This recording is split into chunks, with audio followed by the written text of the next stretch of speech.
Selamat pagi dokter dan teman-teman. Saya Afifa.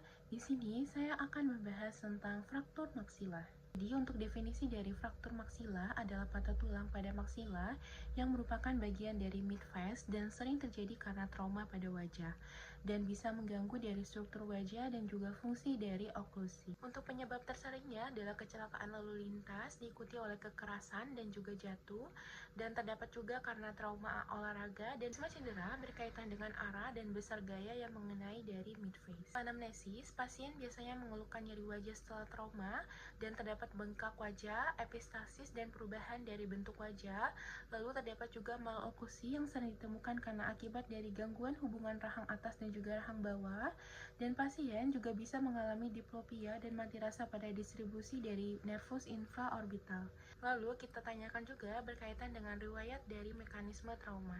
Selanjutnya untuk pemeriksaan fisik, jadi inspeksi dapat menunjukkan edema wajah dan ekimosis periorbital, dan palpasi dapat ditemukan nyeri tekan dan krepitasi dari tulang, dan terdapat mobilitas abnormal pada midface terutama pada fraktur Lefort, dan pemeriksaan intraoral bisa menunjukkan adanya maloklusi dan juga gigi goyang. Selanjutnya bisa juga terdapat epistaxis, ada deformitas wajah, lalu ada parestesia dan anestesia. Biasanya pada trauma pada bagian tengah wajah, terdapat parestesia pada cabang maksila saraf trigeminal. Lalu dilakukan juga pemeriksaan mata, biasanya didapatkan diplopia unilokular dan bikookular, dan hematoma subkonjungtiva. Lalu memeriksa juga untuk ketajaman dari visualnya dan adanya keterbatasan dari gerakan mata. Pemeriksaan penunjang untuk gold standarnya adalah CT scan facial bone yang bisa menunjukkan pola fraktur serta keterlibatan struktur sekitar seperti orbita dan juga sinus. Bisa juga dilakukan foto ronsen seperti water view, tapi sensitivitasnya lebih rendah. Selanjutnya untuk diagnosis, penegakan diagnosis berdasarkan dari anamnesis, pemeriksaan fisik, dan juga pemeriksaan penunjang. Secara klinis ditemukan trauma wajah disertai dengan maloklusi, deformitas, dan mobilitas dari midface.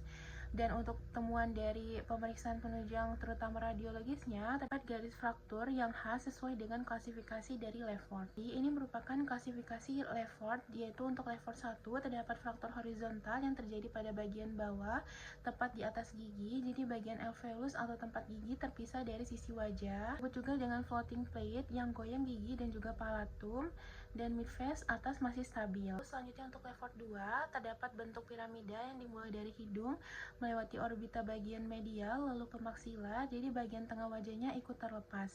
Disebut dengan floating maksila yang goyang hidung dan juga maksila tengah. Hal ini sering menyebabkan diplopia dan edema dari periorbital. Selanjutnya untuk Lefort 3 adalah yang paling berat, di mana seluruh midface-nya terlepas dari dasar tengkorak, jadi wajah bagian tengahnya benar-benar terpisah dari kepala. Disebut juga dengan floating face, yang goyang adalah seluruh dari midface dan sering terjadi deformitas berat, gangguan dari airway, dan resiko cedera otak. Selanjutnya, untuk tata laksana dari fraktur maksila. Pada fraktur maksila, penanganan awal yang paling penting adalah memastikan airway atau jalan nafasnya tetap terbuka, karena cedera midface berisiko menyebabkan obstruksi akibat dari perdarahan dan edema. Dalam kondisi darurat, tindakan seperti krikotiroidotomi atau tracheostomi mungkin diperlukan untuk segera mengamankan dari jalan napas. Perlu diperhatikan bahwa pada fraktur midface, intubasi nasal merupakan kontraindikasi relatif karena ada risiko masuk ke rongga kranial, terutama bila terdapat fraktur basis kranium. Oleh karena itu, pilihan utama adalah intubasi oral, namun pada kondisi tertentu seperti visualisasi yang sulit, dapat digunakan bantuan fiber optik atau glide scope. Selain itu, terdapat alternatif lain, yaitu intubasi submental, di mana pipanya dialihkan melalui area bawah dagu untuk memungkinkan akses operasi tanpa mengganggu oklusi. Tujuan utama dari terapi pada fraktur maksila adalah mempertahankan fungsi dan juga estetika wajah. Fungsi yang dimaksud adalah meliputi oklusi atau hubungan gigi, kemampuan makan, serta berbicara. Selain itu, aspek estetika juga sangat penting karena maksila berperan dalam bentuk wajah.